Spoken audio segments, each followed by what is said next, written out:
ភ្នំសន្តុក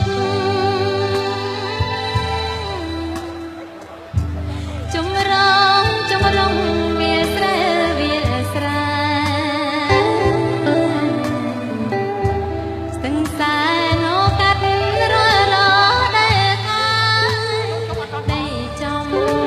ការស្រែសំបោអត់ខ្វាំង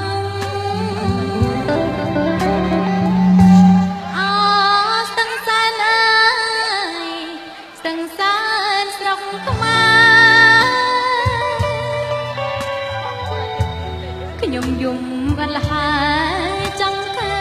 ញអ្នកណាំចង់ឲ្យរួមរងឲ្យស្គាល់ព្រៀងក្រាមកស្ទឹងស្នេហា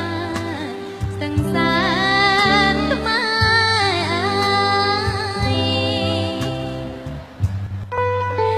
ចាអរគុណលោក